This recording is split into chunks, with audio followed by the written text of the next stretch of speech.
నమస్తే BCN news కి స్వాగతం। నా పేరు నీలిమ। ముందుగా ముఖ్యాంశాలు। బంగాళాఖాతంలో ఏర్పడ్డ తీవ్ర అల్పపీడనం మచిలీపట్నం నుంచి కళింగపట్నం వరకు పోర్టులను అలర్ట్ చేస్తున్న అధికారులు।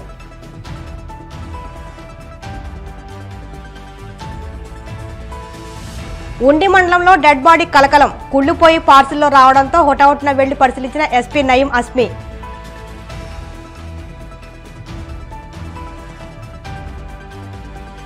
తాడిపత్రి సిమెంట్ ఫ్యాక్టరీ బాధిత కుటుంబాలకు జేసీ ప్రభాకర్ రెడ్డి పరామర్శ పరిహారం అందేలా మంత్రితో మాట్లాడినట్టు స్పష్టం।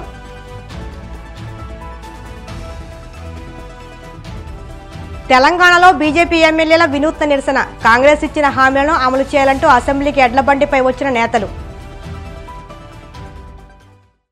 బంగాళాఖాతంలో ఏర్పడ్డ తీవ్ర అల్పపీడనం రాగల 12 గంటల్లో వాయుగుండంగా మారే అవకాశం ఉందని విశాఖ తుఫాన్ హెచ్చరికల కేంద్రం తెలిపింది। దీని ప్రభావంతో రాగల 24 గంటల్లో ఉత్తర దక్షిణ కోస్తాలో పలు చోట్ల ఒక మోస్తరు నుంచి భారీ వర్షాలు కురుస్తాయని తెలిపింది।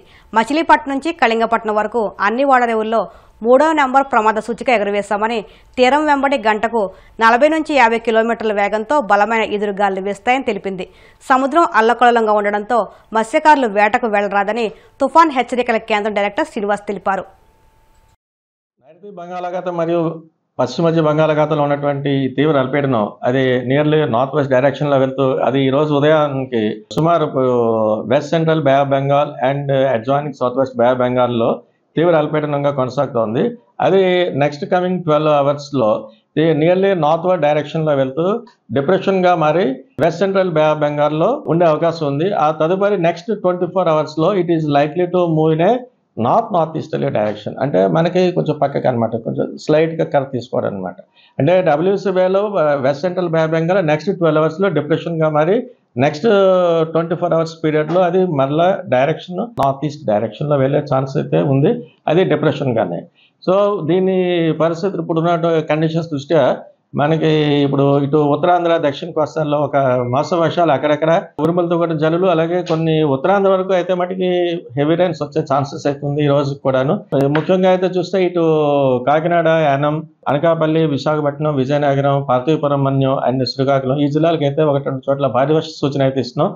విండ్ స్పీడ్స్ కూడా గాలి తీవ్రత కూడా 40 నుంచి 50 కిలోమీటర్స్ వరకు వెళ్తుంది, అది sometimes it is gusting to 60 kilometres. అందుచేత ఈ పరిస్థితి మొత్తం ఎంటైర్ కోస్ట్లో ఉన్నటువంటి ఇటు దక్షిణ కోస్తా, ఉత్తరాంధ్ర కోస్తా ఉన్నటువంటి మత్స్యకారులు అందరినీ కూడా ఎవరికి వేట వెళ్ళదని చెప్తున్నాం। అలాగే నిన్న మనం పోర్ట్స్కి నౌకాశ్రయాలకు ఏవైతే మనం 3వ నెంబర్ ప్రమాద హెచ్చరిక ఇచ్చామో అది ఈ రోజు కూడా కంటిన్యూ అవుతుంది। ఎందుకంటే ఆల్మోస్ట్ ఈ పోర్ట్స్ అన్ని కూడా squally weather with wind speeds more than 40 km/h record అవుతున్నాయి। అలాగే సీ కండిషన్ కూడా రఫ్నెస్ కూడా గ్రాడ్యువల్గా క్రమేపీ పెరుగుతూ వస్తుంది। South west bay of Bengal నుంచి డబ్ల్యూసీ బే, అంటే మనకి ఇతర కోస్ట్కి దగ్గరలో ఉన్నటువంటి bay of Bengal is west central bay of Bengal, అక్కడ సీ రఫ్నెస్ కూడా గ్రాడ్యువల్గా ఇంక్రీజ్ అవుతుంది। ఈ కండిషన్స్ దృష్ట్యా ఈ పోర్ట్ సిగ్నల్స్ కూడా ఈ రోజు కూడా కంటిన్యూ అవుతుంది। నెక్స్ట్ ఇప్పుడు ఉన్నటువంటి ఈ సిస్టమ్ దృష్ట్యా నెట్ రోజున మనకి ఇటు ఉత్తరాంధ్రలోను దక్షిణ కోస్తాల్లోనూ కూడా పలు ప్రాంతాల్లో మోడరేట్ రైన్స్ నమోదవడం జరిగింది। అత్యధికంగా చూస్తే ఇటు విజయనగరం జిల్లాలో అయితే ఎక్కువ చాలా ప్లేసెస్ లో 4 నుంచి 5 సెంటీమీటర్స్ వర్షపాతం నమోదైంది। అత్యధికంగా మెంటాడలో అయితే 6 సెంటీమీటర్స్ వర్షపాతం మెంటాడ, నెక్స్ట్ బొండాపల్లిలో 5 సెంటీమీటర్స్, నెల్లిమర్లో కూడా 5 సెంటీమీటర్స్, విశాఖపట్నం ఎయిర్పోర్ట్ లో కూడా 3 సెంటీమీటర్స్ వర్షపాతం నమోదైంది। ఈ వర్షపాతం మాక్సిమం 1 or 2 days వరకు ఉంటుంది। రేపటి నుంచి కొంచెం ఇంటెన్సిటీ కొంచెం తగ్గే ఛాన్స్ ఉంది రేపటి నుంచి। విండ్ స్పీడ్స్ ఇవాళ రేపు కూడా కంటిన్యూ అవుతాయి।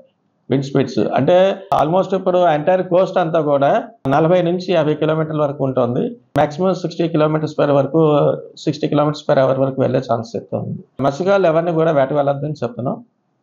ముఖ్యంగా నౌకాశ్రయాలు అందరికీ కూడా ఆల్మోస్ట్ ఇటు కళింగపట్నం నుంచి మచిలీపట్నం వరకు ఉన్న నౌకాశ్రయాలు అందరికీ కూడా 3వ నెంబర్ ప్రమాద హెచ్చరికలు వేయవలసిందిగా చెప్తున్నాం। పశ్చిమ గోదావరి జిల్లా ఉండి మండలంలో డెడ్ బాడీ కలకలం రేపింది। ఓ పార్సిల్లో రావడంతో అంతా భయంతో వణికిపోయారు। వెంటనే పోలీసులకు సమాచారం ఇవ్వడంతో ఏం జరిగిందో అని పోలీసులు ఆరా తీస్తున్నారు. ఉండి మండలం ఎండగండిలో తులసి అనే మహిళకు ఓ పార్సిల్ వచ్చింది. అందులో ఎలక్ట్రిక్ పరికరాలు ఉన్నాయంటూ పార్సిల్ తెచ్చిన వ్యక్తి వెళ్లిపోయాడు. కాసేపు ఆగిన తర్వాత పార్సిల్ ఓపెన్ చేసిన తులసి కాళ్లు చేతులు వణికిపోయాయి. పార్సిల్లో కూలిన డెడ్ బాడీని చూసిన తులసికి ఏం చేయాలో అర్థం కాలేదు. అందరినీ పిలిచి చూపించింది. వెంటనే పోలీసులకు కూడా సమాచారం ఇచ్చింది. తనకు ఓ పార్సిల్ వచ్చిందని, అందులో కూలిన డెడ్ బాడీ ఉందని వివరించింది. ఆగమేఘాల మీద వచ్చిన పోలీసులు ఏం జరిగిందో విచారణ చేస్తున్నారు. పార్సిల్ ఇచ్చిందెవరు అనే విషయాన్ని కూడా ఆరా తీస్తున్నారు. ఇంతకీ ఆ డెడ్ బాడీ ఎవరిదనే విషయంపై కూడా దర్యాప్తు చేస్తున్నారు.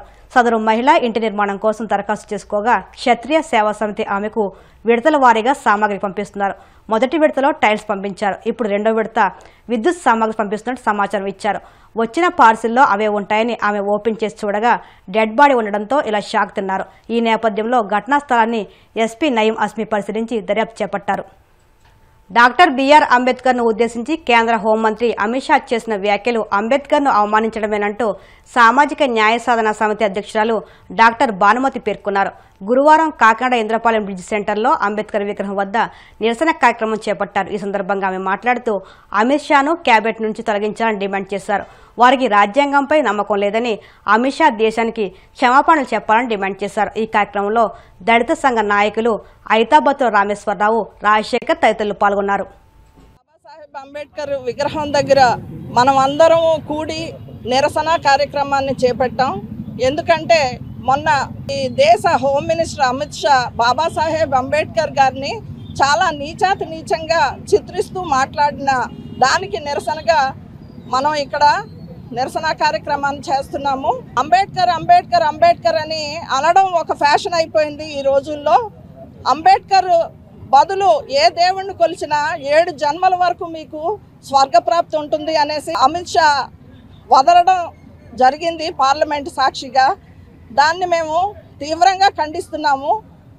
మాకు ఈ జన్మలోనే భారత భూమి మీద స్వర్గాన్ని సృష్టించారు అంబేద్కర్ గారు. రాజ్యాంగబద్ధంగా హక్కుల్ని ఇచ్చి వేల సంవత్సరాల నుంచి మమ్మల్ని, ఈ దేశ ప్రజల్ని, ఎవరైతే 85% మంది బహుజనులు ఉన్నారో వారందరినీ కూడా వెట్టి చాకరికి గురి చేసి అంటరాని వారిగా ముద్ర వేసి ఊరవతలకు నెట్టేసిన, పశువుల కంటే హీనంగా చూసిన మనుషుల్ని ఆత్మగౌరవంతో బ్రతికేటట్టు ఈ భారతదేశంలో మాకు రాజ్యాంగబద్ధంగా హక్కులను కల్పించిన మా దేవుణ్ణి అవమానపరిచాడు అమిత్ షా.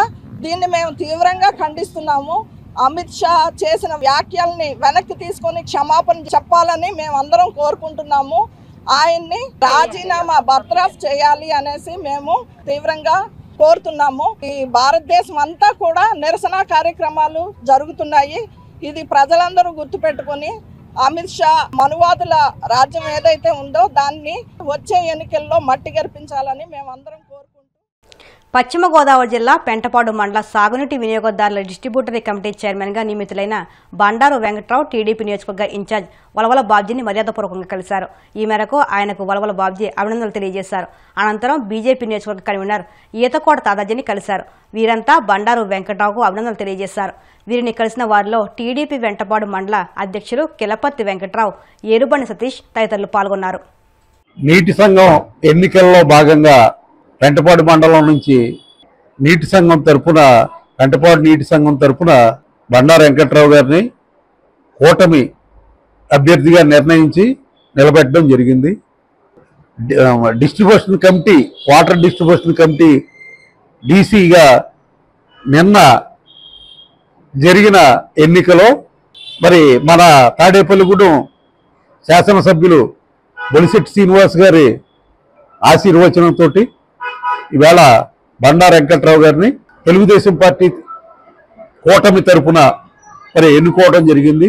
దీనికి సహకరించిన మరి మిత్రులు ఎమ్మెల్యే గారు, అలాగే భారతీయ జనతా పార్టీ ఇన్ఛార్జ్ అయిన ఈతకోట తాతాజీ గారు, మరి వివిధ పార్టీల నాయకులందరికీ కూడా హృదయపూర్వక నమస్కారాలు. వారందరికీ కూడా అభినందనలు. ఎన్నికైన ప్రతి ఒక్కళ్ళకి కూడా అభినందనలు తెలియజేస్తూ, అలాగే సహకరించిన రైతు సంఘాలన్నిటికీ కూడా, రైతులకి ప్రతి ఒక్కరికి కూడా కూటమి తరపున ధన్యవాదాలు తెలియజేస్తున్నాం. మొన్న జరిగిన ఈ ఏదైతే నీటి సంఘాలు ఉన్నాయో ఆ ఎలక్షన్లో ఎన్డీఏ కూటమిలో భాగస్వామ్యాలు తెలుగుదేశం, జనసేన, భారతీయ జనతా పార్టీ కలిసి అన్నీ కూడా ఏకగ్రీవంగా చేసుకోవడం జరిగింది. అందులో భాగంగా మరి పెంటపాడు మండలంలో మరి బండారు వెంకట్రావు గారు ఈ మాకు సారసరకాల మిత్రులు. మరి వీరికి డీసీగా ఏదైతే ఈ జిల్లాలో పశ్చిమ గోదావరి జిల్లాకి 20 డీసీలు ఉన్నాయో 20 డీసీలు ఒక డీసీగా వీరికి ప్రకటించి 7 సంఘాలని కలిపి ఏకగ్రీవంగా ఎన్నుకున్నందుకు నేను ఉదయపూర్వక అభినందనలు తెలియజేస్తున్నా. ఎన్డీఏ కూటమికి సంబంధించి అన్నీ కూడా చక్కటి కార్యక్రమం. ఎందుకంటే జరిగిన 5 ఏళ్ళలో ఎటువంటి నీటి సంఘాలు వేయకుండా, ఎటువంటి కాలువల మరామతులు చేయకుండా రైతులను అన్యాయంగా పాడు చేసిన ప్రభుత్వం పోయి ఈరోజు ఎన్డీఏ కూటమిలో సత్యశ్యామలంగా అన్ని బాగు చేయాలి ఆలోచనతో అన్ని కూడా ప్రజల నుంచి ఎన్నుకునే విధంగా నీటి సంఘాలు కూడా వేయటం, రాబోయే రోజుల్లో మిగతా కూడా పూర్తి చేసే విధంగా ప్రతిదీ కూడా ప్రజాప్రతినిధులు భాగస్వామ్యం ఉండే విధంగా చేస్తున్న చంద్రబాబు నాయుడు గారు, పవన్ కళ్యాణ్ గారికి, అలాగే మరి నరేంద్ర మోడీ గారి నాయకత్వంలో వెళ్తున్న అందరికీ కూడా ఉదయపూర్వక అభినందనలు తెలియజేస్తూ పశ్చిమ గోదావరి జిల్లా తాడేపల్లిగూడెం ప్రభుత్వ పాలిటెక్నిక్ కళాశాలలో జరుగుతున్న ఇంటర్ పాలిటెక్నిక్ ఆటల పోటీలు ఘనంగా ముగిశాయి. ఓవరాల్ ఛాంపియన్షిప్ పోటీలను సిఆర్ రెడ్డి పాలిటెక్నిక్ కళాశాల వ్యక్తిగత భారు విభాగంలో తణుకు ఎస్ఎంవిఎం పాలిటెక్నిక్ కళాశాల కైవసం చేసుకున్నట్టు ప్రిన్సిపల్ డి పండేంద్ర ప్రసాద్ తెలిపారు. అనంతరం వివిధ విభాగాల్లో గెలుపొందిన విజేతలకు బహుమతులు అందజేశారు. 27th inter polytechnic sports and games meet west Godavari district regional meet ఈ నెల 17 నుంచి 19 వరకు జరిగింది. ఈ ఈవెంట్లో 11 కాలేజీల నుంచి 145 మంది గర్ల్స్ పార్టిసిపెంట్స్, 323 మంది బాయ్స్ పార్టిసిపెంట్స్ కలిపి మొత్తంగా 465 మంది పార్టిసిపేట్ చేయడం జరిగింది. ఇందులో టోటల్ ఈవెంట్స్ 9 గేమ్స్లోను 13 స్పోర్ట్స్లోను కండక్ట్ చేశాము. ఈ 3 రోజులు కూడా పిల్లలు ఎంతో ఆహ్లాదకర వాతావరణంలో మా క్యాంపస్లోను నెట్ క్యాంపస్లోను కూడా ఈ ప్రోగ్రామ్స్ కండక్ట్ చేశాము. మరియు మా కమిషనర్ గారి ఇన్స్ట్రక్షన్స్ ప్రకారం ఈ ప్రోగ్రామ్ని సక్సెస్ఫుల్గా కండక్ట్ చేశాము. మా ఆర్జేడీ గారి ఆధ్వర్యంలో కమిషనర్ గారి యొక్క ఇన్స్ట్రక్షన్స్ దాంట్లో చేయడం జరిగింది. ఇందులో అన్ని ఈవెంట్స్తో పాటుగా individual champions in sports and boys SMAM polytechnic వారు గెలుచుకున్నారు. SMAM polytechnic Tanuku individual championship for sports in girls CRR polytechnic students గెలుచుకున్నారు. Sports championship boys CRR polytechnic, sports championship for girls CRR, games championship boys CRR, games for girls CRR, overall championship for both boys and girls CRR polytechnic in sports and games Eluru వారు గెలుచుకోవడం జరిగిందండి. ఇప్పుడు కాసేపు ప్రకటనలు.